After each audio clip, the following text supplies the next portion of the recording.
হুজুর, আজকে তো খাইতে আসলেন না। যাবো তো, একটু অপেক্ষা করেন। কয়টা বাজে দেখছেন? আমি কি আপনার ঘরের বউ যে আমি অপেক্ষা করব? সমস্যা কি হবেন? আহারে, বললে কি আর হয়ে যায়? এটা বলেন কখন আসবেন? একটু সময় লাগবো। তাও কতটা বাজবে? 1 ঘন্টা। 1 ঘন্টা? এত রাতে খাইতে আসবেন? হ্যাঁ, রাতে গেলে সমস্যা কোথায়? ও, আপনি তো খাইতেই আসবেন, তার জন্যই তো আইতে আসবেন। সমস্যা নেই, আসবেন। কি রান্না করছেন আজকে? আপনার প্রিয় ইলিশ। আর আরো কিছু খাবেন? সেটা তো বলা যাবে না, সেটা আসলেই খাওয়াবো। আচ্ছা, বলেন না শুনি। না, বললে তো আবার মজাটাই শেষ হয়ে যাবে। আমি এত রাত্রে কেন কেন খাইতে যাই আপনি জানেন না? হুম, জানি তো আপনি কেন যে খাইতে আসেন। কি খাইতে এসে কি খান সেটা তো আপনি ভাইঙ্গা বলেন না। আর আমিও বোঝা বুঝেও না বোঝার ভান করে থাকি। আপনি এটা কি বলেন? তাহলে তো বুঝেনি। তাহলে আপনি বলতে পারেন না? যখন আপনার মুখ দিয়ে বলবেন তখনই খাইতে দিব। আমি একটা হুজুর মানুষ, এই কথাটা মুখ দিয়ে কেমনে বলি? কেন? হজের মানুষ হয়ে যদি মনের মধ্যে এই প্রশ্নটা আপনার জাগে, আপনার মুখ দিয়ে বলতে সমস্যাটা কি? না, হুজুর তো হালাল হারাম বুঝে, তাই না? আপনি বিবাহিত মেয়ে, আমি একটা অবিবাহিত ছেলে। আমি এই কথাটা আপনার কেমনে বলি বলেন? আপনি যেমনে পাই সেমনে বলেন, তবুও তো আমি আপনার মুখ দিয়ে শুনবো। আর আপনি অবিবাহিত দেখে তো আপনার প্রতি টান বেশি। আপনি কত রাতে আসেন খাইতে, রাতের 12টা নাই, 1টা নাই, আপনারে কি সুন্দর করে আমি খাওয়াই। অন্য কেউ কি আপনারে খাওয়ায়? না, এই জন্য তো আপনার এত ভালো লাগে বুঝছেন। আমি যত রাতে যাই না কেন, ঘরের বউয়ের মতো একদম ভাত বাইরে টেবিলে রেখে দেন। যতক্ষণ গাই ততক্ষণই সামনে বসে থাকেন। হুম। আবার এই এটা, জন্য তো আমি ইচ্ছা করে দেরি করে আসি। হ্যাঁ, আবার কি ভুলা গেছেন, যখন কারেন্ট থাকে না তখন কি আপনারা বাতাসও করি, আপনি খান। আপনার প্রত্যেকটা আচরণকে আমি বলার মতো? আপনি মানুষটা তেমন একটা রোমান্টিক মানুষ বুঝছেন। আপনার প্রত্যেকটা স্মৃতি বলার মতন একদম, মাথা একদম পিন হয়ে থাকে জানেন। তাই? হ্যাঁ। তো একদিন ওই পিনটা ছাড়াইতে হইব না? আমি তো সেই চিন্তাই করতেছি, আবার চিন্তাই করি হুজুর মানুষ হয়ে যদি এইসব করি তাহলে মানুষে কি বলবো, যে শোনা শুনিও। আরে, মানুষে কি বলবে? মানুষও তো জানে আপনি খাইতেই আসেন। ভাত খাইতে আয় যে কি খাইবেন এটা তো আর মানুষ জানবে না। না, সেই চিন্তা করে ভাবতেছি যে আপনি বাড়িতে আর যাবো না। এই, কি বলেন? আপনি না আসলে হবেই না, আপনার আসতেই হইব। আমার ভয় লাগে বুঝছেন, কোন না কেন যদি ভাই যাই না যা। কি বলেন না? হুজুরে খাওয়াইলে সওয়াব হয়। ভাত, ভাত হোক, যে কোনো বিষয় হোক, যে কোনো জিনিসই হোক, হুজুরে খাওয়াইলে অনেক সওয়াব পাওয়া যায়। আপনার ভাই কি বলবে? না, সব তো পাওয়াই যায় তাই না? সব আর আল্লাহর, যে আমার মনের ভিতরে অন্য কিছু চলতেছে সেটাই তো বোঝাইতে পারতেছি না।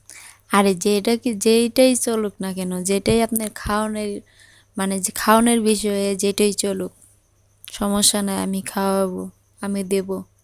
সবটুকু তো পাবো। এই সবটা আমি কই পাবো বলেন? আপনি তো কি হুজুরের প্রতি অনেক অনেক দুর্বল? আমি অনেক দুর্বল? সেই দুর্বল, এতটা দুর্বল আমি আপনার ভাইয়ের প্রতিও হইনি কে? আপনার ভাইয়েরও তো আমি খাওয়াই, তবু এতটুক পরিমাণে দুর্বল নেই। আপনার ভাইয়ের যে খাওয়াই, আপনার ভাইয়ের খাওয়াইলেও তো আমি এতটা সব পাবো না যে আপনার খাওয়াইলে সব পাইব। যাই হোক, আমি চিন্তা করতেছি বুঝছেন, যে আপনার সাথে আপনার বাড়িতে খাইতে যাই, যে আপনার সাথে একটা সম্পর্ক হয়ে যায়, তখন তো মনে করেন যে কি করব আমি। এই শোনেন, সম্পর্ক হলে তো কি হয়েছে? আমি তো চাই সম্পর্ক হোক। আমার অনেক দিনের স্বপ্ন একটা হুজুরের সাথে সম্পর্ক করব। তো আপনি যদি চান আমি করব, আমার কোনো সমস্যা নেই, আমার কোনোই আপত্তি নাই। আপনার কি মাথা ঠিক আছে এখন? হ্যাঁ, মাথা ঠিকই তো আছে, মাথা খুব ঠান্ডা আছে, আমি আমার ভেবে চিন্তে বলতেছি। আমার তো মনে হয় না আপনার মাথা ঠিক আছে। আপনি চিন্তা করছেন এই এটা কোন শোনেন, পর্যায়ে যেতে পারে? আপনাকে আমি 1 মাস ধরে খাওয়াচ্ছি, আর আমি আমি তো এই এক শুনেন, মাস ধরে আমি ভাবতেছি। আপনাদের এলাকায় এই আছি এই নাই, হয়তো বা আছি কিছুদিনের জন্য, আবার চলে যাম। কেন? ফোনে যোগাযোগ তো অবশ্যই হব, মাঝে মধ্যে দেখা করব। আর একটা বিষয় আছে, সম্পর্ক কন্টিনিউ রাখার জন্য না, আপনি এটা বিয়ে তো করবেন। শোনেন, শুনেন আপনি আপনি যেটা। যদি আপনি যদি অন্য কোনো জায়গায় বিয়ে করেন, বা আমার তো বিয়ে হয়েছে, এখনো সন্তান হয় নাই, তো আমি আগে সন্তান নিব না? যখন আপনি বিয়ে করবেন, আপনি সন্তান হইব, আপনি যদি ছেলে হয়, আমার যদি মেয়ে হয়, ওই আপনার ছেলে আমার মেয়েরে বিয়ে দিয়া আপনার আর আমার সম্পর্কটা আরো বেশি মজবুত করে নেব। দরকার বলে তবুও আমি সম্পর্ক ভাঙবো না। আপনার শাশুড়ি যেভাবে তাকায় না, আপনার শাশুড়ি মানে আমার সৌন্দর্য চোখে দেখে। আর যদি আমার ছেলের সাথে আপনার মেয়ের বিয়ে দেন, বাচ্চা কাচ্চা তো হয়ই নাই, যদি হয় তাহলে আপনার শাশুড়ি নিশ্চিত চিন্তা করবে যে আপনার সাথে কিছু একটা আছে। আরে বাদ দেন, হুজুর তো হুজুরই, শাশুড়ি কি ভাববে না ভাববে ওইসবের আমার দেখার বিষয়। আমার মনের আশাটা আমি আগে পূর্ণ করবো, এরপরে শাশুড়ির কথা ভাববো। বুঝছি, আপনার সাথে কথাই পারা যাইব না বুঝছেন। আপনি যে কথাগুলো বলেন আমি প্রত্যেকটা কথা একদম কলিজা সেদ হয়ে যায় বুঝছেন। সে তো হবেই। আপনি যে বললেন শাশুড়ি কথা, শাশুড়ি কি আমার মনের আশা পূর্ণ করে দিতে পারবে? বা শাশুড়ির ছেলে কি আমার মনের আশা পূর্ণ করে দিতে পারবে? একটা কথা বলি, হ্যাঁ, হ্যাঁ বলেন। আমি যখন খেতে যাবো না আপনি আমার সামনে থাকবেন না। কেন? আমি যদি আপনি খাবেন আমি দেখব, আমার মনটা জুড়িয়ে যাবে। না, মোটামুটি উল্টা উল্টা কিছু করে ফেলাইমু। যা করবেন আমি প্রস্তুতি আছি, তবু আমি আপনার সামনে থেকে কোথাও যাব না। কেন আপনি বুঝেন না? আপনি সিরিয়াসলি কথাগুলো কি বলতেছেন? হ্যাঁ আমি সিরিয়াসলি বলতেছি। সব করতে পারবেন? হ্যাঁ, আপনার জন্য আমি সব করতে পারবো, শুধু আপনার আচ্ছা, জন্য না। আপনার মনে যেটা চলতেছে এটা যদি আমার মনেও যেটা চলতেছে এটা যদি আপনার মনেও চলে থাকে তাহলে তার কোনো বাধা নাই। না, কোনোই বাধা নাই, কোনো সমস্যা নাই। কোনো ভেজালে ফেলাবেন না তো? না, কোনো ভেজালে ফেলাবো না। আমি যেহেতু বলছি, তবু আপনি আসবেন। আপনি যতদিন আমাদের এলাকায় থাকবেন সেতদিন আমাদের বাড়িতে খাবেন, কোনো সমস্যা হবে না। না, সমস্যা তো মনে বুঝতেছি, আমার ডরটা কোন জায়গায় জানেন? কোন জায়গায়? এটা এই আপনাদের এলাকায় আসছি, সবাই সমাজের মানুষ সম্মান করে, অনেক আদর করে, অনেক স্নেহ করে। যদি কারণবশত এটা লিক হয়ে যায় আরে শোনেন, তাহলে তো সমাজ থেকে বের করবোই আমারে। আর কত কথা যে আপনার শুনতে হইব। আরে শোনেন, আপনাকে যেমন সম্মান করে তেমন আমাকেও এলাকার মানুষ ঠিক তেমনই সম্মান করে। হ, তা তো জানি, আপনারা দেখে সবাই বইবা। তাহলে বুঝতে আছেন, আমার উপর দিয়ে কেউ কথা বলার সাহস পাবে না, ঠিক আছে? আপনারা দেখে বইবাই কেন? ভয় তো পাইতেই হবে। আপনি এত সুন্দর একটা নরম মনের মানুষ, আপনার মনটা এত সুন্দর, আপনার কথাবার্তার স্টাইল এত ভালো, আপনার আচরণ ব্যবহার এত ভালো, তবুও মানুষের নানান জন্য নানান কথা বলে কেন আপনার সম্বন্ধে? বলবেই তো, কারো ভালো কি কেউ দেখতে পারে? যেমন এই যে হুম, ভালো একটা জিনিস করতে যাচ্ছি বা করব, অন্য কেউ দেখলেন ধরে তার তো হিংসা লাগবে, বুঝেন না? আচ্ছা, একটা কথা বলবেন, হ্যাঁ বলেন। মানে এর আগে তো আরো একটা হুজুর আপনার বাড়িতে খাইতো, ওর সাথেও কি আপনার কোনো কথাবার্তা হইতো? না না, ও হুজুরে দেখে আর আমার মানুষে তো অনেক কিছু বলা বলি করে শুনি। হ্যাঁ বলা বলি করতেই পারে, কিন্তু খাওয়াইতাম, কিন্তু তেমন কোনো কথা হতো না ওই হুজুরের সাথে। আর হুজুর মানে আমার কাছে তেমন আচ্ছা, বাদ মনের দেন, মতো হয়ে ওঠে নাই। ওইসব ওইসব কথা মাথায় নিয়ে লাভ নেই। এখন বিষয় হচ্ছে, আমার একটা জিনিস খুব খাইতে মন চাইছে। বলেন না, আমি খাওয়াবো। আজকে তো রাত অনেক হয়ে গেছে, আজকে তো রান্না করা সম্ভব না। আমি রান্না করব আপনার জন্য, রাত 12টা নাই 1টা নাই, কি বলেন, ঘুম জেগে আমি রান্না করব, তবুও আপনার আমি খাওয়াবো। আপনার পুঁটি মাছ আছে না? আছে তো। পুঁটি মাছের ভর্তা খাইতে মন চাইছে বুঝছেন। এটা কোনো বিষয় হলো? খাওয়াবো তো। তাহলে কালকে একটু করবেন দুপুরে। কালকে না, আমি আপনি এখনই এসে খাইয়া যান, আপনি আস্তে আস্তে আমার করা হয়ে যাবে, কেন বোঝেন না? আমি এত রাতে করবেন মানুষে, মানে আচ্ছা কেউ কিছু আপনি, বলবে না? আচ্ছা কেউ কিছু বলবে না। আপনি কি পেটে ক্ষুধা আছে না বলেন? প্রচুর ক্ষুধা আছে আপনার তাহলে একটা পেটে। কথা বলি, বলেন। তাহলে এক কাজ করেন, বলেন না। আজকে খেতে যাব না, আপনার শাশুড়ি যখন ঘুমাইব না আপনি একটু বাড়ির পিছনে আসবেন। আপনি খেতে আসলেই তো সব কিছু হয়ে যায়, না বাড়ির না না না পেছনে না, উকি মারা লাগবে? আর উকি মারলে আপনার ঘরে আমার ভয় লাগে বুঝছেন। আজকে খাবো না, আজকে অন্য জায়গা থেকে খাই আসছি আমি বুঝছেন। আচ্ছা, আমি যে আমি জায়গায়, শুনুন, আমি শুয়ে শুয়ে এটাই চিন্তা করতেছি যে আপনার সাথে পার্সোনালি দেখা করতে পারবো কিনা। আপনি পার্সোনালি দেখা করতে চাইতেছেন, পুরো এলাকায় তো আমার আন্ডারে চলে, বা আমারে দেখা ভয় পা। দেখা করবো, কোনো সমস্যা নাই না, কখন। আপনার দেখে তো বই পাই ঠিক আছে, কিন্তু আমার দেখে তো আর কেউ বই পায় না, আমি একটা বাড়ির মানুষ, অন্য আচ্ছা এলাকা শোনেন, থেকে আসছি। আমি যদি আপনার সাথে কথা বলি, কেউ আপনাকে বাজে কোনো কথা বলবে না। তাহলে কি আপনি আসবেন দেখা করতে? অবশ্যই যাব, আপনি যেখানে যাইতে বলবেন আমি সেখানেই যাব। তাহলে একটু পর বুঝছেন, একটু পর বলতে আমি এই যে এখন বেরোবো, আপনি পিছনে আসবেন, আপনার বাড়ির পিছনে আসবেন। আপনার শাশুড়ি কি ঘুমাইছে?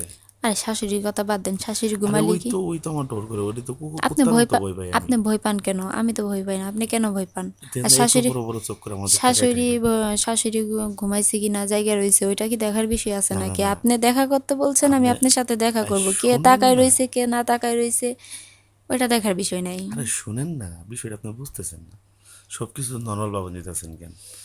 শুনেন, মানুষে, আপনার শাশুড়ি যদি আপনার ফলো করে থাকে, যে আপনি আসতেন দেখা করতে আসতেছেন, আপনার শাশুড়ি ফলো করে আপনার পিছে পিছে আসলো, আসার পর আপনার সাথে আমি দেখা করলাম, যদি আপনার শাশুড়ি চিল্লানি দেয় তখন দৌড়ান দেওয়ার মতো কোনো জায়গা থাকবো? আর আপনাদের এলাকায় চারো সাইডে যে লাইটগুলো আছে, আমার ফস করে আমার সিটা ফেলাইব। আর আমি তো সমাজের পরিচিত মুখ, আপনি জানেন না।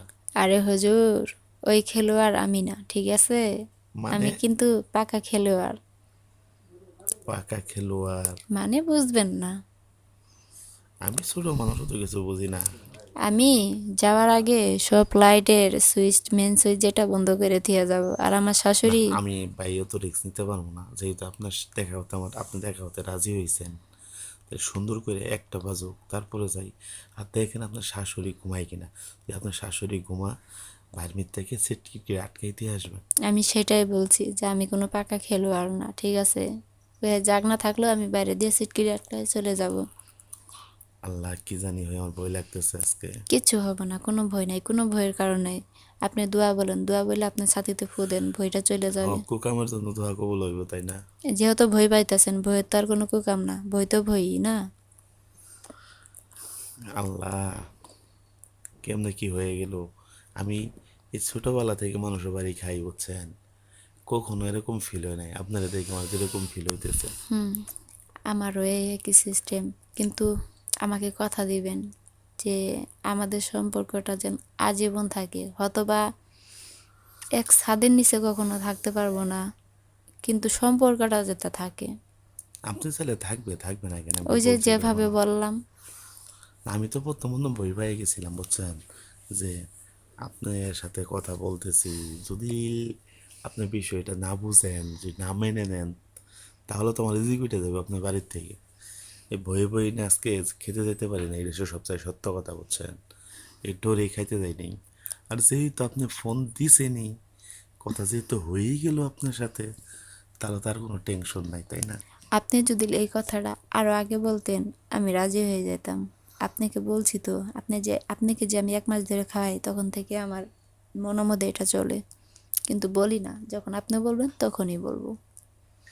বলতেন আপনি। আমি তো আপনার প্রথম জায়গাতেই মনের ভিতরে কিরম জানি করে উঠছিল। কিন্তু কিন্তু কিন্তু বললেন না, ঠিক আছে? চালু চালু দেখা করব, এটাই আমার কথা। আর এই জায়গায় কোনো কিন্তু হবে না, কোনো মানে হবে না, আর কোনো বাধাও থাকবে না। তাহলে আপনি আসেন, আমি যাই। আচ্ছা, আসেন, হ্যাঁ। ফোন নিয়ে আসবেন নাকি ফোন রেখে আসবেন? না না, ফোন রেখেই যাব, ফোন নিয়ে যাব না। সাথে একটা পার্টি নিয়ে আসেন। অবশ্যই নিয়ে যাব, এটা আপনাকে বলতে হইব না। ওখানে বসে দিনে গল্প করবো। শুধু বৈশাখ গল্প বলবো, আর ওই যে আপনার ওই যে মাছ ভর্তাটা নিয়ে যাব আপনি। এই সময় এত রাতে মাছ ভর্তাটা আরো ভিতরে নিয়ে আসেন না, ভূত পেতনির সমস্যা হতে পারে। আপনি যে হুজুর মানুষ, এগুলাতে কেন যে ভয় পান? আমি ভয় পাই না, আপনি ভয় পান। আচ্ছা যাই হোক, আপনি যেহেতু খাবেন না রাইতে, আমি নিয়ে যাব না। তাহলে আপনি আসতে থাকেন, আমি যেতে থাকি। আচ্ছা, আপনার জন্য পাখা নিয়ে যেতে হইব না, মানে বাতাস করবো না হ্যাঁ, আপনাকে? পারলে একটা পান নিয়ে আসেন আমার জন্য। ও আচ্ছা, মিষ্টি জাত দেখাইবেন? আপনি মনের যত আবেগ ভালোবাসা দিয়ে তৈরি করে নিয়ে আসবেন। পানটাকে তো আমি আমার হাতে খাওয়াই দেব না। আচ্ছা ঠিক আছে, আপনি আসেন। শুনেন, আপনার হাত দিয়েও খাইতে দিব না, আমার হাতেও এই আপনাকে শুনুন, খাওয়াই দেব না। আমি বুঝতে পারছি আপনি কি বলতে চাইতেছেন। আপনি আসেন আগে, হ্যাঁ? আচ্ছা ঠিক আছে, তাহলে রাখি, হ্যাঁ। আচ্ছা, এই শুনেন, হ্যালো। হ্যাঁ বলেন। এরকম ওই করে যে বলেন না যে এই শুনেন। ওই যে মনে হয় শাশুড়ি সিট খেটে মেরে দিয়েছে, ওটা আবার বললেন না কিন্তু। আপনি এই কথা বললেন না, ঠিক আছে? ওইটা তো মাথায় আছে। আর কিন্তু আমাকে এই যে এই শোনেন এরকম করে বলবেন না, ঠিক আছে? পেটের মধ্যে মুসুর দিয়া উঠে। আল্লাহ, আল্লাহ তুমি মাফ করে, বুঝছো? তোমার অনুসারে কত কিছু করতেছি, তুমি মাফ করে দিও আল্লাহ, বুঝছো? আর শুনেন, আমরা দেখা করে এসে দুই নতে হাত নামাজ পড়ে আল্লাহর কাছে মাপ চাবো। আল্লাহর কাছে মাপ তো সেদিনই যাবো, যেদিনকে আমার কন্টিনিউ আপনার সাথে সম্পর্কটা হয়ে যাবে। আচ্ছা ঠিক আছে, আমি আসতেছি। আচ্ছা।